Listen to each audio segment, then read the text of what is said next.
നമ്മൾ പെട്ടെന്ന് ഇപ്പോൾ ഒരു വീഡിയോ ചെയ്യാനായിട്ട് കാരണം എന്ന് പറഞ്ഞാൽ നമുക്ക് ചില കാര്യങ്ങളൊക്കെ നമ്മൾ കേട്ടിട്ടും കണ്ടിട്ടും ഒക്കെ നമുക്ക് ഈ നിൽക്കക്കൊള്ളി ഇല്ലാതെ വരുമ്പോൾ നമുക്കൊരു ഒരു കുത്തലുണ്ടാകത്തില്ലേ. ആ കുത്തൽ പോലെ തന്നെ സത്യം പറഞ്ഞാൽ നമുക്കിപ്പോൾ ഒരു മനസ്സിന് സങ്കടവും ദേഷ്യവും വിഷമവും ഒക്കെ വന്നിട്ട് നമ്മളിപ്പം ഈ വീഡിയോ ചെയ്യുന്നത് മനസ്സിലായോ. ഞാനിപ്പോൾ ഈ ചെയ്യാനായിട്ട് പോകുന്ന ഒരു വീഡിയോ എന്ന് പറഞ്ഞു കഴിഞ്ഞാൽ നമ്മുടെ അർജുൻ എന്ന് പറയുന്ന ഒരു ഫാമിലി നിങ്ങൾക്ക് എല്ലാവർക്കും അറിയാമായിരിക്കുമല്ലോ. ഈ അർജുന് 71 ദിവസം ഗംഗാവലിപ്പുഴയിൽ ഒരു അപകടത്തിൽപ്പെട്ട് അദ്ദേഹം മരിച്ചോ ഇല്ലയോ എന്ന് അറിയാത്ത സമയങ്ങളിൽ 71 ദിവസം ഇവിടെ കിടന്നിട്ട് നമുക്ക് ഒരു അറിവുണ്ടല്ലോ എല്ലാവർക്കും. ഈ 71 ദിവസവും കൂടെ ഉണ്ടായിരുന്ന ഒരു വ്യക്തിയാണ് മനാഫ് എന്ന് പറയുന്ന അവൻ അർജുനൻ്റെ മുതലാളി. സ്വന്തം സഹോദരനെ പോലെ സ്നേഹിച്ച ഒരു മുതലാളി, സ്വന്തം ജ്യേഷ്ഠ സഹോദരനെ പോലെ. അവൻ്റെ അർജുൻ്റെ അമ്മ സ്വന്തം അമ്മയെപ്പോലെ സ്നേഹിച്ചത്, അർജുൻ്റെ പെങ്ങളെ ഭാര്യയൊക്കെ സ്വന്തം പെങ്ങന്മാരെ പോലെ സ്നേഹിച്ച ഒരു വ്യക്തി. അർജുൻ്റെ കൂടെ സഹപ്രവർത്തകരാരുമില്ല എന്നൊരു തോന്നൽ അവരുടെ വീട്ടുകാർക്ക് തോന്നാതിരുന്ന ഒരു സമയങ്ങളിൽ പോലും ഇവർക്കാർക്കും ഒന്നും പറയാനില്ലായിരുന്നു. എന്നിട്ട് ഈ ഇപ്പോഴത്തെ ഈ അവസ്ഥയിൽ അദ്ദേഹം പൈസ വാങ്ങിച്ചു. അദ്ദേഹം യൂട്യൂബ് ചാനൽ തുടങ്ങുന്നു.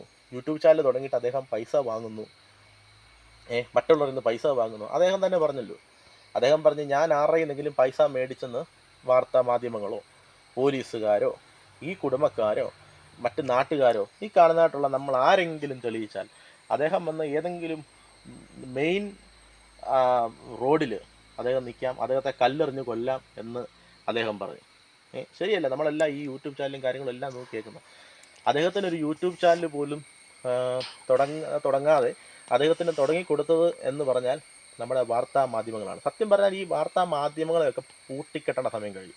നമ്മുടെ വെള്ളാപ്പള്ളി നടേശൻ പറഞ്ഞതുപോലെ ഈ ചില മാധ്യമങ്ങളൊക്കെ ഉണ്ട്, അതിനെയൊക്കെ പൂട്ടിക്കെട്ടി അടച്ചു വിടേണ്ട സമയം കഴിഞ്ഞു. മനസ്സിലായി, ഇവർക്കെതിരെയാണ് ആദ്യം നമുക്ക് കേസെടുക്കേണ്ടത്. കാരണം ഇവർ ഒരു യൂട്യൂബ് ചാനൽ തുടങ്ങി അദ്ദേഹത്തിൻ്റെ കൈ കൊടുക്കുകയാണ്. ഈ അർജുനൻ്റെ ഈ വിഷയം വന്ന് കുറച്ച് കഴിഞ്ഞപ്പോൾ തന്നെ ചൂരൽമലയിൽ ഒരു ദുരന്തം വരുന്നു. ഈ മാധ്യമപ്രവർത്തകരെല്ലാം ചൂരൽമലയിലോട്ട് പോകുന്നു. അപ്പോൾ ഇവിടെ ആരുമില്ല. ഈ ഇതിനൊരു എന്തെങ്കിലും കാര്യങ്ങളത് ലഭിക്കുകയാണെന്നുണ്ടെങ്കിൽ ഇത് മറ്റ് മനുഷ്യരിലേക്ക് എത്തിക്കാമെന്നുള്ള രീതിയിൽ മനാഫിക്കായും അതുപോലെ തന്നെ ഈ മാധ്യമപ്രവർത്തകർ പറഞ്ഞപ്പോൾ മനാഫിക്കായും അത് കേട്ട് ഈ ചെയ്യേണ്ട കാര്യങ്ങൾ ഇവർ കാണിച്ചു വരെ കൊടുത്തിട്ട് ഇവർ പോയ ആൾക്കാരാണ്. ഈ മാധ്യമപ്രവർത്തകർ അന്നേരം പിന്നെ അവിടെ വന്നില്ല. നമ്മൾ സ്വാഭാവികമായിട്ട് നമ്മളൊന്ന് ഓർക്കുകയാണെന്നുണ്ടെങ്കിൽ ഈ മാധ്യമപ്രവർത്തകർ എന്തുകൊണ്ട് പിന്നെ ഈ ചൂരൽമല ദുരന്തത്തിൽ കുറച്ച് ആൾക്കാരെ നിങ്ങൾ അവിടെ നിർത്തുക, എന്തുകൊണ്ട് അവരവിടെ നിന്നില്ല? അതൊക്കെ നമ്മൾ ആലോചിക്കേണ്ട ഓരോ കാര്യങ്ങളാണ്. എന്നിട്ട് ചുമ്മാ ഈ അളിയനും മച്ചമ്പിയും ഒക്കെ അച്ചുവീട്ടി കിടന്നിട്ട് ഓരോരോ കാര്യങ്ങൾ എന്താണ് ഈ പറയുന്നത്? ഇവർ പറയുന്നു മനാഫിക്ക പൈസ വാങ്ങിച്ചു.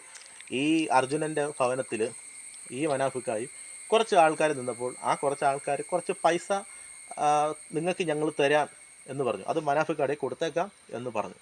അദ്ദേഹം പറഞ്ഞു ആ പൈസ വാങ്ങിച്ചിട്ടില്ല. ആ പൈസ മറ്റുള്ള ആരെങ്കിലും കൊടുക്കാമെന്ന് പറഞ്ഞിട്ടുണ്ടെങ്കിലും അദ്ദേഹം ആ പൈസ മേടിച്ചിട്ടില്ല. ഇനി ആരെങ്കിലും കൊടുക്കാമെന്ന് പറഞ്ഞിട്ടുണ്ടോ ഇല്ലയോ എന്ന് എനിക്കറിയത്തില്ല, കാരണം എന്നോടല്ലല്ലോ പറഞ്ഞു, മനാഫിക്കാടല്ലേ പറയാം. ഇനി അങ്ങനെ ഉണ്ടെങ്കിൽ പോലും അദ്ദേഹം ഒരു പൈസയും മേടിച്ചിട്ടില്ല എന്ന് പറയുമ്പോഴും ഇതിനെ അങ്ങനെ മേടിച്ചു എന്ന് ഈ കുടുംബം വരുത്തി തീർക്കാനായിട്ട് ഇവർ കണ്ടോ ഒരു പൈസ മേടിക്കുന്നത്? ഇല്ലല്ലോ. ഈ 71 ദിവസവും നിങ്ങൾ ഇപ്പം ഞാൻ ഈ വീഡിയോ ചെയ്യുമ്പോൾ നിങ്ങൾ കാണുന്ന ഈ ആൾക്കാർ നിങ്ങൾ ജസ്റ്റ് ഒന്ന് നോക്കിയാൽ മതി.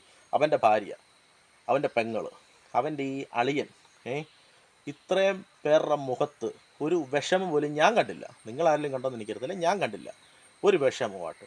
ഇപ്പം ഞാൻ ഒരു ഉദാഹരണം പറഞ്ഞാൽ, എനിക്കാണ് എന്തെങ്കിലും സംഭവിക്കുന്നതെങ്കിൽ എൻ്റെ കുടുംബവും അല്ലെ എനിക്കുള്ള ആൾക്കാർ, എൻ്റെ ഭാര്യയോ ഒക്കെ എന്ന് പറഞ്ഞാൽ അവർക്കൊരു സങ്കടമുണ്ട്. നമ്മുടെ കാര്യങ്ങൾ ഓർക്കുമ്പോൾ ആരെങ്കിലും ചെന്ന് ചോദിക്കുകയാണ് ഭർത്താവിന് എന്ത് ചെയ്യുന്നു ചോദിക്കുന്ന ഉടനെ തന്നെ പെട്ടെന്ന് പൊട്ടിക്കരയും. ഇവർക്ക് അങ്ങനെ ഒരു വിഷമമില്ല, കാരണം അങ്ങനെ ഒരു സംഭവം നടന്നിട്ടേ ഇല്ല എന്നുള്ള രീതിയിലാണ്. ഇവർക്ക് സർക്കാർ ജോലി കൊടുക്കാം എന്ന് പറഞ്ഞു. സർക്കാർ ജോലി കൊടുക്കുന്നു. ഇവരെന്താ അത് വേണ്ടാന്ന് പറയാൻ? ഇവർക്ക് വലിയ സാമ്പത്തികമുള്ള ആൾക്കാരാണെങ്കിൽ ഇവരതും വേണ്ടാന്ന് പറയണമായിരുന്നു, അല്ലേ? കർണാടക സർക്കാർ ഇവർക്ക് പൈസ കൊടുത്തപ്പോൾ ഇവർ വേണ്ടാന്ന് പറയണമായിരുന്നു. അത്രയും ദിവസം ഈ അർജുനെ കണ്ടു കിട്ടുന്ന ദിവസം മനാഫിക്ക ഈ വാ വിട്ട് കരയുന്ന ഒരു പ്രവണത ഉണ്ടായി. വാ വിട്ട് അദ്ദേഹം നിലവിളിക്കുകയാണ്. സ്വന്തം സഹോദരനെ കിട്ടിയപ്പോൾ ആ ഒരു കിട്ടിയതിൻ്റെ സന്തോഷവും അവൻ മരിച്ചു പോയതിൻ്റെ സങ്കടവും എല്ലാം കൂടെ ഉൾക്കൊണ്ട് പുള്ളി പൊട്ടിക്കരഞ്ഞ് പുള്ളി ഈ ഒരു പൊട്ടിക്കരയുന്ന ഒരു ഒരു ഒരു പ്രസ്താവന, ഒരു വീഡിയോ നമ്മളെല്ലാവരും കണ്ടതാണ്. അതുപോലത്തെ ഒരു മുതലാളിയെ കിട്ടാനായിട്ട് നമ്മൾ പുണ്യം ചെയ്യണം. കാരണം ഞാൻ ഒരു ഡ്രൈവറാണ്. ഞാൻ ഇന്നേ വരെ, മുതലാളിമാരെല്ലാം അഴുക്കാണെന്നല്ല ഞാൻ പറഞ്ഞു വരുന്നത്, ഇതുപോലൊരു മുതലാളി സ്വന്തം സഹോദരനെ പോലെ അവൻ്റെ കുടുംബത്തെ സ്വന്തം കുടുംബത്തെ പോലെ സ്നേഹിക്കുന്ന ഒരു മുതലാളി അങ്ങനെ ഉണ്ടെന്നുണ്ടെങ്കിൽ, ഇവരിപ്പോൾ പറഞ്ഞു അർജുൻ കൊണ്ടുപോയ ലോറി അത് അപകടത്തിൽപ്പെട്ട് മറിഞ്ഞു. ശരിക്കും ആ ലോറിയുടെ പൈസ കൊടുക്കേണ്ട ഉത്തരവാദിത്വം ഈ വീട്ടുകാർക്കുള്ളതാണ്. എന്തായാലും അർജുനിലാണല്ലോ കൊണ്ടുപോയി. അർജുൻ പോയ സ്ഥിതിക്ക് ബാക്കി ഉത്തരവാദിത്വം ഇവർ ചെയ്യണം. എന്താണ് അവർ ചെയ്യാത്തത്? എന്നിട്ട് പോലും ആ ഒരു സന്ദർഭമല്ല അദ്ദേഹം മനാഫിക്ക പറഞ്ഞതെന്ന് പറഞ്ഞാൽ, എനിക്ക് പൈസ ഒന്നും വേണ്ട. അദ്ദേഹം കഴിഞ്ഞ ദിവസം ചാനലുകാർ മറ്റും ചോദിച്ചപ്പോഴും ഞാൻ പറയുന്നത് കേട്ടോ, അദ്ദേഹത്തിൻ്റെ കുറച്ച് സ്ഥലം വസ്തുക്കളൊക്കെ വിറ്റിട്ട് വരെയാണ് അയാൾ ഇപ്പോൾ ഇവിടെ നിൽക്കുന്നത്. മനസ്സിലായോ? അത്രയൊക്കെ നമ്മൾ ചെയ്തിട്ടും അദ്ദേഹത്തെ സത്യം പറഞ്ഞാൽ ഒരു എന്താണ് നമുക്ക് പറയുന്നത്, തീട്ടം തിന്നുന്ന ഒരു കുറച്ച് ആൾക്കാരെന്ന് പറഞ്ഞാൽ അത് ഇങ്ങനെയുള്ളവരെയൊക്കെ നമ്മൾ ശരിക്കും ഒരു മനസ്സാക്ഷിയില്ലാത്ത ഈശ്വർ മാൽപ്പ എന്ന് പറയുന്ന ഒരു നമ്മുടെ മീൻപിടുത്തക്കാർ, മത്സ്യബന്ധനക്കാർ, അവർ വന്ന് അവരുടെ ജീവനെ പണയം വെച്ച് വരെ അവർ വന്ന് ചാടി അവരന്വേഷിച്ച് അവർ കണ്ടുപിടിച്ചു. ഇത്രയും ദിവസത്തോളം അവർ ഓരോ കാര്യങ്ങൾ ചെയ്തു.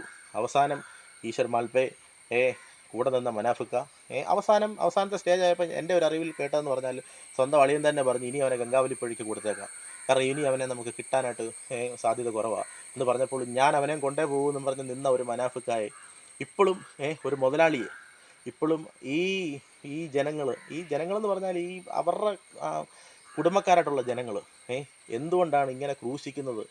അദ്ദേഹം പറഞ്ഞു നിങ്ങൾ തെളിയിക്ക്. ഇപ്പം ഞാനിപ്പോൾ ഈ പറഞ്ഞ പ്രസ്താവന അത് തെളിയിച്ചിട്ട് അദ്ദേഹം പൈസ മേടിച്ചിട്ടുണ്ടെന്ന് ഞാനിത് തിരുത്തി പറയാൻ തയ്യാറാണ്. ഞാൻ തിരുത്തി പറയാം, എനിക്കതിനകത്ത് ഒരു വിഷയമില്ല. പക്ഷേ അദ്ദേഹം അത് ചെയ്തിട്ടില്ല എന്ന് 100% ഉറപ്പിച്ച് നിങ്ങൾ തെളിയിച്ചു എന്ന് പറയുമ്പോൾ, നമ്മൾ അത്രയ്ക്ക് ഈ ഇത് വിശ്വസിക്കാനായിട്ട് നമ്മൾ അരിയാഹാരം തന്നെയല്ലേ കഴിക്കുന്നത്.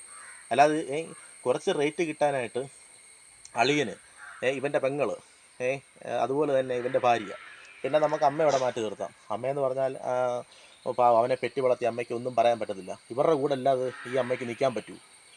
അങ്ങനത്തെ ഒരു പ്രവണതയിലേക്കാണ് നമുക്ക് ഈ ലോകം ഇപ്പം ഈ വീഡിയോ ഒക്കെ പലപ്പോഴും കാണുമ്പോൾ നമുക്ക് വളരെ വളരെ സങ്കടം നമുക്ക് തോന്നാറുണ്ട്. കാരണം എനിക്ക് തോന്നാറുണ്ട്. കാരണം ഇത്രയും സ്നേഹിച്ച് ഇത്രയും കരുതലോടെ ഓരോ കാര്യങ്ങൾ ചെയ്ത് അദ്ദേഹത്തിൻ്റെ സമ്പത്ത്, അദ്ദേഹത്തിൻ്റെ ആരോഗ്യം, ഒരു ഉടുപ്പ് പോലും മാറാൻ ഒരു ഹോസ്പിറ്റൽ കേസ് കേട്ട് നമ്മളൊരു ആരുടെയും കൂടെ പോയി നിൽക്കുമ്പോൾ തന്നെ നമുക്കൊരു കുറച്ച് 2, 3, 4, 5, 6 ഒരാഴ്ച കഴിയുമ്പോൾ തന്നെ നമുക്കൊരു ബുദ്ധിമുട്ട് വരും. ആ ബുദ്ധിമുട്ടൊന്നുമില്ലാതെ ഇദ്ദേഹം ഇത്രയും നാളും ഇവനെ കണ്ടെത്തി 71 ദിവസം, അതായത് ഒരു 10 20 ദിവസം കഴിഞ്ഞാൽ ഒരു 3 മാസമാകുകയാണ്. ഈ 3 മാസം ഇതേപോലെ നിന്ന ഒരു വ്യക്തിയെ അവരെ അധിക്ഷേപിക്കണമെന്നുണ്ടെങ്കിൽ ഈ കുടുംബത്തിന് മാത്രമേ പറ്റത്തുള്ളൂ. കാരണം വേറെ ഒറ്റ ഒരു വ്യക്തിക്കും കഴിയത്തില്ല, അവർക്കറിയത്തില്ല. പക്ഷേ ഇവർ നല്ല വലിയ സംഭവം കേട്ടോ. കാരണം ഇവർക്ക് ഇതൊക്കെ എനിക്ക് മുന്നേ എന്താണ് വളരെ കൂളായിട്ട് ഇത്രയും ദിവസവും ആ അർജുനെ കാണാതെ വന്ന ആ ദിവസം മുതൽ ഞാൻ ശ്രദ്ധിച്ചൊരു കാര്യമുണ്ട്. നിങ്ങൾ ആരെങ്കിലും ശ്രദ്ധിച്ചെന്ന് അറിയത്തില്ല. അർജുനൻ്റെ ഭാര്യ, അർജുൻ്റെ പെങ്ങള്, അർജുനൻ്റെ അളിയൻ, പിന്നെ ഞാൻ മുമ്പേ പറഞ്ഞല്ലോ, അമ്മയെന്ന് പറഞ്ഞാൽ അമ്മ പെറ്റ അമ്മയായതുകൊണ്ട് അമ്മയ്ക്ക് അതിനുള്ള സങ്കടങ്ങൾ ഉണ്ടെങ്കിൽ പോലും മനസ്സിലായോ, ചിലപ്പോൾ ഒരു പക്ഷേ ഹൃദയത്തിൽ മനസ്സിലായോ അത് ഉള്ളിലൊതുക്കി ചിലപ്പം ഇതായിട്ട് ഇരിക്കുന്ന ഒരു പ്രവണതയാണ്. ഇവരുടെ ആരെങ്കിലും ഈ 3 പേർ, ഈ അളിയൻ്റെയോ മച്ചമ്പിയുടെയോ പെങ്ങളുടെയോ ഭാര്യയുടെയോ ഒക്കെ മുഖത്തൊരു സങ്കടത്തിൻ്റെ ഒരു പ്രവണത പോലും ഞാൻ കണ്ടില്ല അതിനകത്ത്. അതെന്തുകൊണ്ടാണെന്ന് എനിക്കറിയത്തില്ല. പക്ഷേ നമ്മൾ അങ്ങനെ ആവരുത്. നമ്മൾ മനുഷ്യനെ സ്നേഹിക്കണം. ഒന്നായിട്ട് നമ്മൾ ചിന്തിക്കുക. നമ്മളെല്ലാവരും ഒന്നുപോലെ. ഇതിവിടെ ജാതിയോ മതമോ പാർട്ടിയോ രാഷ്ട്രീയമോ ഒന്നുമല്ല. അവരേത് രാഷ്ട്രീയക്കാരനും ആയിക്കോട്ടെ, ഏത് ജാതി ആയിക്കോട്ടെ, ഏത് മതക്കാരനും ആയിക്കോട്ടെ, ഇവിടെ ജാതി മതമൊന്നും ഇവിടെ ഇല്ല എന്നുള്ളൊരു ചിന്താഗതിക്കാരനാണ് ഞാൻ. പക്ഷേ നമ്മളങ്ങനെയൊന്നും നോക്കാതെ ഒന്നുപോലെ ഇനിയെങ്കിലും മനാഫിക്കായോട് സത്യം പറഞ്ഞാൽ എനിക്ക് പറയാനുള്ളതെന്ന് പറഞ്ഞാൽ, ഇങ്ങനെയുള്ളവരെയൊക്കെ ഇനിയെങ്കിലും നിങ്ങൾ നിർത്തുക. നിങ്ങൾ സത്യം പറഞ്ഞാൽ നിങ്ങൾ നല്ലൊരു വ്യക്തിയാണ്. നിങ്ങൾ ഇനി അധികം കൂടി നാറാതെ ഇങ്ങനെയുള്ളവരോടൊക്കെ പോയി വർത്തമാനം പറയുമ്പോൾ തന്നെ നിങ്ങൾ ചിലപ്പോൾ നാറും. അതുകൊണ്ട് എനിക്ക് നിങ്ങളോട് പറയാനുള്ള നിങ്ങളൊരു ദൈവതുല്യമാണ് ശരിക്കും. കാരണം ഇത്രയും ഒരു മനുഷ്യനെ സ്വന്തം സഹോദരനെ പോലെ സ്നേഹിക്കണമെന്ന് നിങ്ങളെ കൊണ്ട് മാത്രമേ പറ്റത്തുള്ളൂ. അതും ഒരു മുതലാളിയായ ഒരു വ്യക്തി, അവൻ്റെ സ്വന്തം ഒരു കൂടപ്പറപ്പല്ല, അല്ലെ അവൻ്റെ ഒരു ബന്ധം പോലും അല്ല എങ്കിൽ പോലും അവന് വേണ്ടി പല കാര്യങ്ങളും ചെയ്യാമെന്ന് പറഞ്ഞപ്പോഴും റേറ്റ് കിട്ടാനായിട്ട് ഈ കുടുംബക്കാർ കാണിക്കുന്ന ഈ കോപ്രായങ്ങളും കോമാളിത്തരവും ഒരിക്കലും നല്ലതല്ല എന്ന് മാത്രമേ എനിക്കിപ്പോൾ പറയാനുള്ളൂ. ഞാനിപ്പോൾ ഈ വീഡിയോ ഇവിടെ വൈൻഡപ്പ് ചെയ്യുകയാണ്. നമുക്ക് മറ്റൊരു വീഡിയോ നമുക്ക് വീണ്ടും കാണാം.